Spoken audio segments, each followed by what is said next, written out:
Il y a 3 ans, elle a voulu relever le défi de doter le Gabon de semences de qualité pour le développement de la riziculture. Aujourd'hui, elle dirige le programme national de sélection et amélioration variétale axé sur la production de semences de qualité, un programme qui est d'ailleurs appuyé par les ministères de la Recherche scientifique et de l'Agriculture. Où en est-on exactement actuellement dans le développement de ce programme? La réponse, c'est avec vous, docteur Yonel Mukumbi. Bienvenue sur ce plateau de Gabon 24. Merci encore, bonjour, et merci pour l'opportunité offerte. C'est toujours un plaisir pour nous d'être là et on va aller dans le détail plus tard. Écoutez, un plaisir partagé. Je rappelle juste à nos téléspectateurs que vous êtes donc chargé de recherche CAMES et sélectionneur senior, riz expert semencier, c'est bien cela? Oui, en effet, oui. Écoutez, complément d'information, c'est maintenant.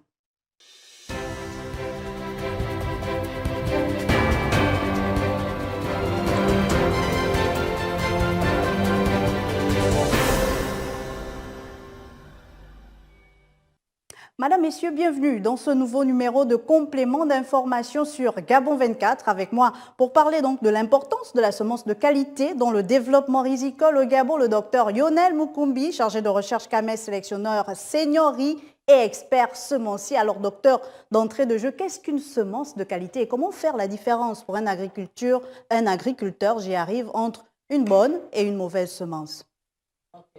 Merci pour cette question vraiment fondamentale et qui, je vais essayer d'être assez simple. On l'espère. Pour expliquer un peu, en fait, lorsqu'on parle de semences de qualité, on se rapporte au protocole, c'est-à-dire à la méthodologie qu'on prend pour disposer d'une semence qui est saine, pure, exemple de maladie, comme je pourrais dire, et puis qui a suivi tout le processus. C'est-à-dire que lorsqu'on a une variété, par exemple, un matériel végétal, bon, on prend ce matériel végétal, on le fait passer à différentes étapes. C'est-à-dire que on va avoir la semence souche, donc la semence de départ, puis elle va aller dans une autre étape pardon, pour être semence de pré-base, ensuite semence de base, parce que on veut s'assurer que le matériel qui va sortir, qui va aller à la certification, qui va être certifié, là, donc la semence de qualité, a suivi tout le processus. Donc, on est sûr qu'à la fin, ce matériel-là, il est de très bonne qualité, donc on peut l'utiliser parce que les études ont montré que ce matériel, si on l'utilise dans les programmes agricoles, à lui seul, rien qu'en utilisant ce matériel, il confère 40% déjà de la production qui est attendue. Donc, voilà. Alors, docteur, on remarque que vous vous intéressez dans vos travaux au riz et pourtant, il y a plusieurs cultures au niveau du Gabon, notamment celle du manioc et de la banane. Pourquoi le riz? Bon, en fait, dans le cadre du programme national de sélection et d'amélioration variétale, le programme travaillera sur toutes les cultures, les cultures vivrières, dont notamment le manioc, la banane, et même les cultures industrielles, le café, le cacao et tout le reste. Mais il faut dire que nous avons à peine 3 ans. Il y a un souci, nous n'avons pas encore suffisamment de ressources humaines parce qu'il faut le recrutement, il faut disposer de suffisamment de budget pour recruter les jeunes. Et en même temps, nous avons commencé à travailler exclusivement sur le riz, sur 2 points. D'abord parce que nous avons une forte expérience en riz, mais en même temps, la facilité, nous avons pu avoir des financements sur le riz qui nous ont permis de démarrer. Et il faut aussi signaler que pour aller sur les autres thématiques, nous avons récemment eu un autre financement sur la tomate. On a commencé le même travail sur la tomate actuellement. Donc, c'était un processus et je pense qu'on va y arriver. Pour rester sur la culture du riz, on a remarqué que le Gabon a longtemps voulu se lancer dans la production rizicole. Il y a eu plusieurs projets qui ont eu du mal à tenir dans la durée. Vous conviendrez avec moi, docteur Yonel, vous parlez de semences de qualité. Quel est comme préalable, plutôt, j'allais dire, nécessaire à la culture de ce riz-là notamment? Qu'est-ce qui est fait aujourd'hui en matière de politique pour encadrer cette riziculture-là au Gabon? Bon, déjà, merci pour cette question. Vraiment, enfin, toutes les questions sont importantes. Hein. Donc, et bienvenue. Donc, il faut dire que nous avons initié donc, cette activité rizicole parce que, compte tenu du fait on importe quasiment la consommation, toute la consommation gabonaise, la production elle est inférieure à 5%, et c'est un peu ce que fait personnel au niveau de Tubanga. Mais il faut reconnaître quand même qu'au niveau du Gabon, il y a des mesures qui sont en train qui ont été prises. Des mesures, comment je pourrais traduire ça? Des mesures fortes? Des mesures fortes, oui. Par exemple, au niveau de la recherche scientifique, vous avez vu que le ministre de la Recherche scientifique approuve et conduit, se bat pour mettre en place le programme national de sélection d'amélioration variétale qui sous-tend le développement agricole d'un pays. Et de l'autre côté, au niveau du ministère de l'Agriculture, vous voyez combien de fois le ministre de l'Agriculture s'est battu pour l'ordonnance sur la législation sémencière, sémencière au niveau du Gabon. Voilà, la production végétale. Il y a des projets de décret qui sont en cours. Je pense qu'il y a moins de 2 semaines, nous avons accompagné justement le ministre de l'Agriculture au niveau de l'Assemblée nationale pour justement l'aider et discuter avec les députés pour expliquer l'importance justement de disposer de la semence de qualité, l'importance de cette ordonnance. Et nous espérons que les projets de décret qui vont découler de la semence, de cette ordonnance, sur la législation sémencière, va vraiment aider à mettre en place tous ces mécanismes, toutes ces structures qui nous manquent, parce qu'on est quand même en 2020. C'est quand même désolant de voir que toutes ces choses, on ne dispose de rien du tout. Oui. Et bon, aussi bien que nous-mêmes, les Gabonais, apprenons à respecter cette réglementation qui va être mise et surtout à utiliser la semence de qualité. On comprend donc qu'il y a désormais un cadre pour cette semence de qualité et vous dirigez, comme je le disais en avant-propos, un programme national pour la semence de qualité. Il y a eu le projet pilote au niveau de Kougouleu. Quel est l'accompagnement que l'État vous accorde? Quel est l'appui? Comment se traduit l'appui de l'État pour ce programme-là? Bon, il faut dire que vraiment, comme je dis souvent, je rends grâce à Dieu. Parce que je pense que si Dieu n'avait pas mis sa main là-dessus, je pense qu'on ne serait pas arrivé à ce niveau. Et que Dieu a touché les cœurs du gouvernement d'abord, qui nous appuie jusqu'à maintenant. Bon, comment se manifeste donc l'appui du gouvernement? Déjà, après la visite du Premier ministre en 2019 à Kougouleu, à Bizango, on avait présenté justement le programme et l'intérêt de disposer d'un programme national de sélection d'amélioration variétale, production de semences au niveau du Gabon. Et par la suite, on a sollicité un site. Donc, le gouvernement nous a octroyé le site de Kougouleu, 10 hectares, par le biais donc, du ministère de l'Agriculture, on l'a eu. Et parallèlement, le ministère de la Recherche scientifique nous a octroyé un financement de 72 50 000 francs CFA qu'on a reçu et qui nous a permis donc d'effectuer des aménagements. Donc, on a utilisé des engins, on a effectué des aménagements sur le site et on a même conduit une campagne. Nous sommes à la 2e campagne de culture aujourd'hui au niveau du site de Kougouleu.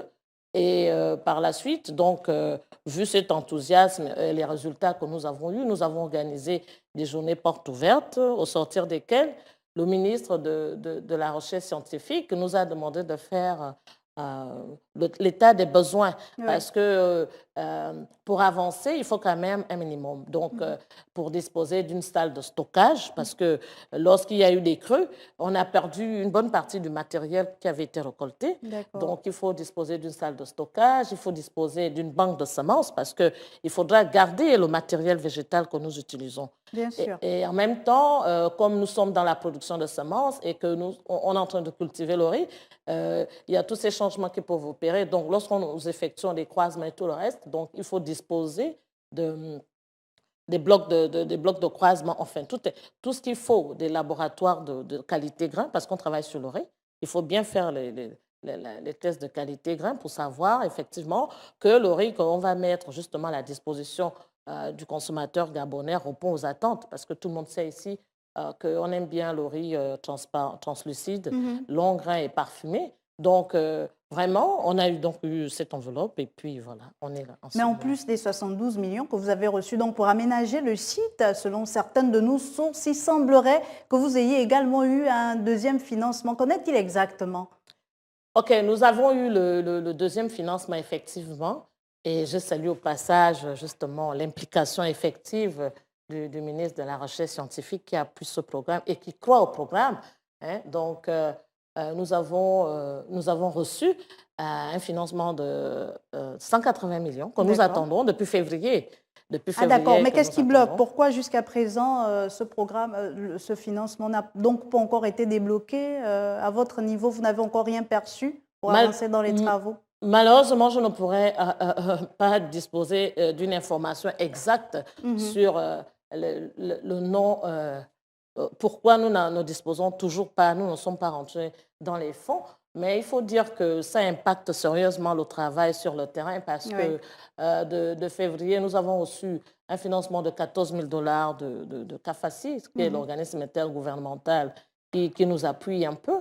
Donc, cet argent nous a permis de mettre donc le deuxième cycle, la deuxième campagne de culture, parce que pour produire la semence, comme je disais, il y a tout un protocole, il y a tout un schéma que nous suivons, et même le matériel que nous recevons pour son évaluation, pour les tests d'adaptabilité, nous suivons un schéma. Donc, avec les 14 000 $, on a pu arriver à un niveau, et là, nous sommes confrontés, parce que dans notre prévision, nous savions que nous rentrerons dans les fonds au moins après 2-3 mois. Mais là, on est au 5e mois, on a le matériel sur le terrain. Et là, on ne sait pas ce qu'il faut faire, en fait. Parce que le maïs, le riz, dès qu'il rentre en floraison, il faut bien mettre les filets. Même les filets, on n'arrive pas à en disposer. Ça veut dire qu'on aura travaillé pour rien. Parce qu'on a des fonds, on ne sait pas pourquoi ils ne rentrent pas, ce n'est pas décaissé, on ne sait pas quelle est la raison. Bon, à ma grande surprise, moi, on aurait même préféré peut-être que venir voir sur le terrain ce que nous faisons. Est-ce que réellement on mérite ces fonds? En tout cas, on comprend qu'il y a l'intérêt de l'État, puisque le ministre, au niveau du ministère de la Recherche scientifique, cette somme a été débloquée, certainement en fonction de la crise sanitaire qu'il y a eu également. Il y a eu certains blocages au niveau du décaissement de l'argent, mais je crois que si ça a déjà été débloqué, cela se fera. Alors, docteur, pour rentrer, pour rester dans ce que vous faites au niveau de Kougouleu, peut-être nous expliquer comment se passe le transfert de compétences, puisque vous ne travaillez pas seul. Il y a également des étudiants qui vous accompagnent, il y a aussi des spécialistes de ces questions-là. Mais je pense que, avant de répondre à cette question, rapidement, je voudrais revenir un peu sur le fait que peut-être que le retard de décaissement que nous enregistrons aujourd'hui, qui impacte significativement le travail, l'activité sur le terrain, mais je tiens quand même à signaler, et je pense que tout le monde a vu qu'au niveau des kits alimentaires qui ont été distribués, le riz occupait une place importante et de choix. Donc, normalement, c'est une opportunité que, justement, on devait prendre pour appuyer un peu davantage le programme, le programme, pour qu'on puisse donc disposer de la semence de qualité, sachant l'importance que le riz occupe aujourd'hui dans les ménages, indépendamment de la classe sociale considérée, que ça soit du parfumé ou du non parfumé, et même quel type de parfum. Je pense qu'au niveau du Gabon, aucun Gabonais ne viendra nous dire ici qu'il ne consomme pas du riz. Donc, c'est une opportunité qu'on devait saisir pour dire, bon, ben, appuyons le programme pour qu'on puisse inciter les gens à produire du riz. Et donc, pour revenir au transfert de compétences, docteur Yonel, puisque vous ne travaillez pas sur le niveau de Kougoulou, comment ça se fait? Voilà, donc ce que nous faisons, en fait, déjà, il faut dire que le programme, c'est vrai que je suis la coordonnatrice du programme, mais je dispose des collègues qui sont aussi spécialisés dans les domaines pointilleux, comme l'entomologie, donc docteur Bayendi, que je salue au passage, docteur Claude Nyakadja, qui est responsable scientifique, en fait, des activités qui sont conduites, des projets de recherche qui sont conduits. Lui, il est spécialiste en qualité grain. Et nous avons testé avec les fonctionnaires. Malheureusement, ça n'est pas trop passé parce qu'il faut dire que le travail est assez sérieux. Il est physique. On peut le remarquer d'ailleurs sur les images. Il est assez physique. Donc, ce que nous avons jugé utile, c'est que nous prenons des étudiants finissants, donc en fin de cycle à l'INSAB. Donc, aussi bien niveau licence professionnelle que ingénieur agronome. Et ce sont, comme la sélection, ce sont les métiers au niveau du Gabon, on n'en dispose pas suffisamment de spécialistes actuellement. Donc, nous essayons de vraiment de donner cette envie, cette passion à ces jeunes-là, afin qu'ils puissent demain prendre la relève, c'est-à-dire aller s'inscrire en master et aller faire des thèses. Une passion que vous arrivez toujours à partager, docteur Yonel. Mais selon vos recherches, est-ce que le Gabon aujourd'hui peut se prétendre de disposer de semences spécifiques au Gabon? Oui. Il n'y a aucun problème. Bon, il y a le programme qui est là on demande juste des moyens. On nous donne Oui. les moyens, vous verrez. La preuve, on a des jeunes de l'INSAP qu'on a eus et qui sont passionnés, je vous assure. Cette campagne, cette deuxième campagne, c'est quasiment les étudiants qui l'ont conduite. D'accord. Donc, et les résultats sont là. Si vous pouvez montrer les photos, là, En vous tout cas, verrez. oui, on aura l'occasion de voir les images. Une fois on a ces semences de qualité, comment vous faites pour faire le transfert de compétences cette fois-ci aux autres agriculteurs au niveau national? Voilà, donc là, nous avons un programme que nous sommes en train de préparer. On a même sollicité la JICA justement pour ce soutien parce que c'est vraiment compliqué avec les fonds qui deviennent incertains, quelque chose qui devait être... voilà. Bon, donc on a sollicité la JICA pour la formation. Donc on a pensé qu'il faut faire des parcelles de démonstration et des champs-écoles. Bon, les champs-écoles, c'est juste... C'est un processus qui permet, par exemple, pour les variétés qui sont déjà...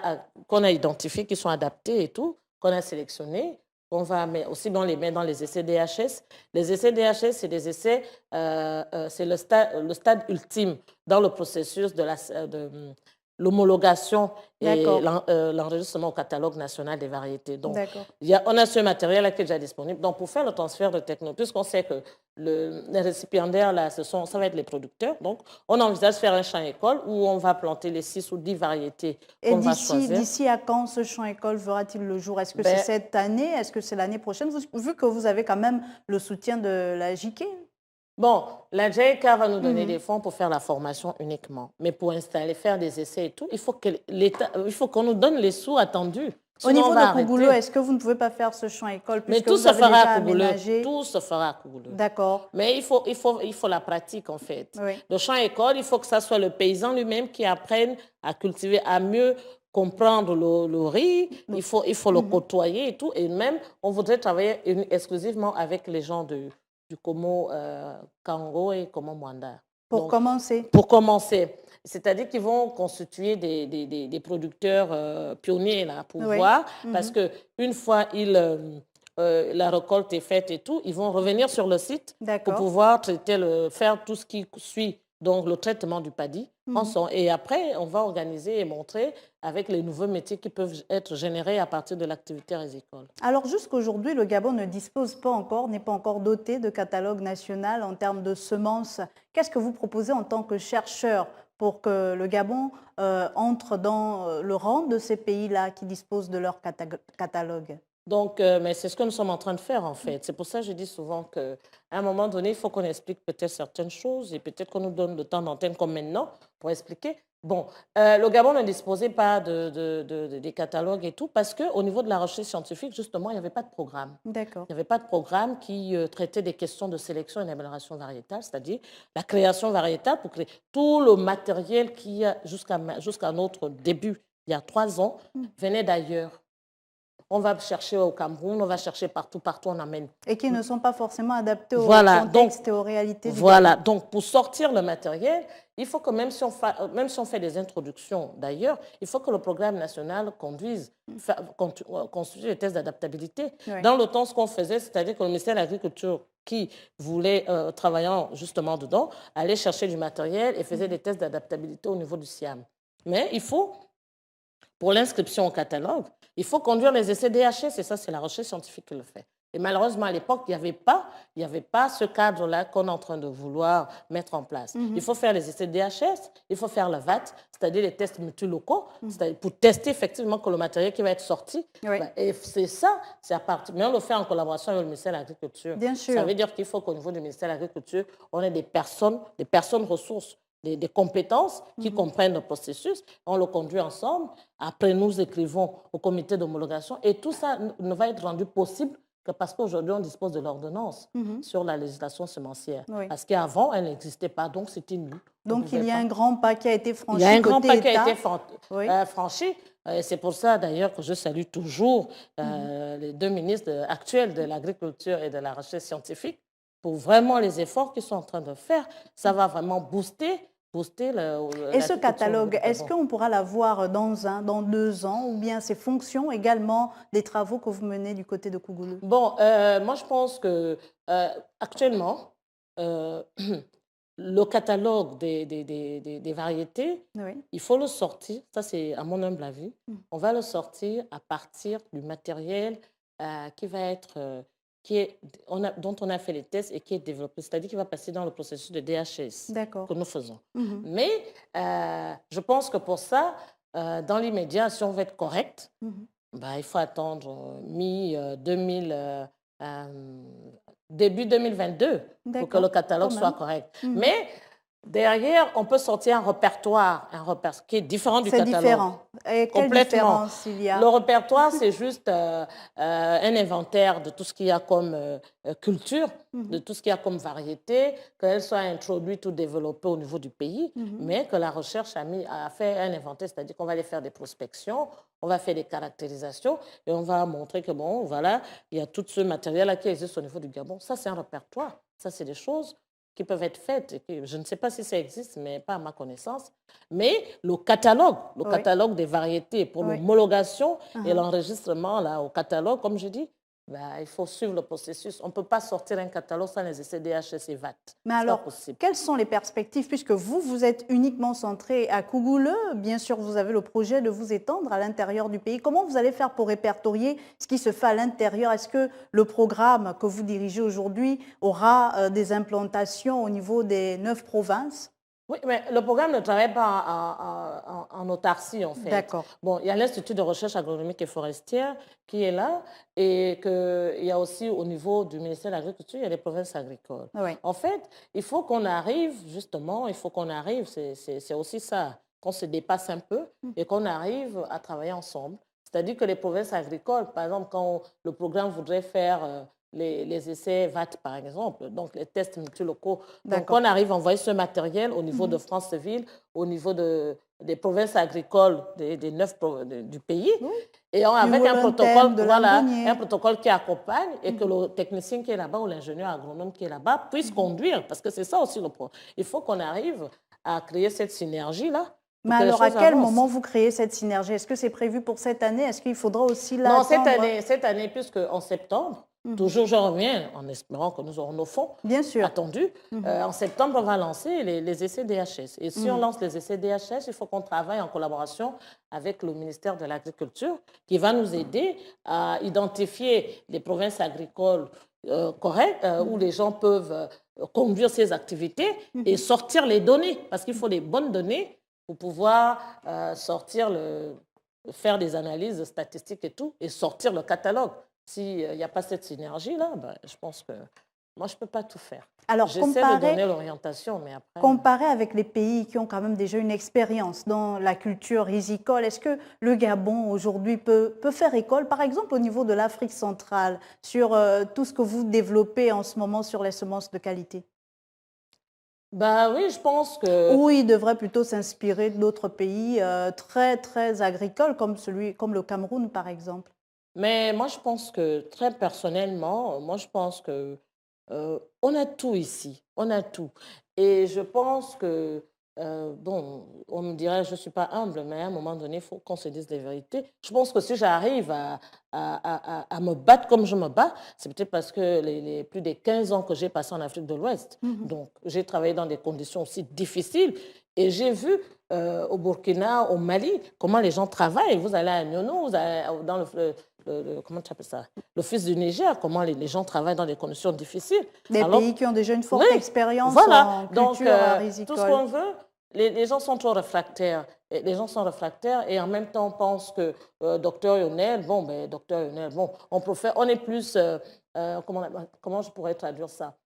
On se sent plus en sécurité en pensant, en travaillant avec quelqu'un d'autre qui n'est pas docteur Yonel, c'est-à-dire un expatrié qui est aussi dans l'oreille. Peut-être que, docteur Yonel, on n'est pas très sûr. Mais il y a quand même des raisons d'espérer par rapport à tout le travail qui est déjà fait actuellement. Oui, il faut. On y travaille, il faut. Mais il faut aussi qu'on puisse disposer vraiment des moyens. Par exemple, les jeunes étudiants qui sont là, ils ont passé déjà un an et demi avec nous.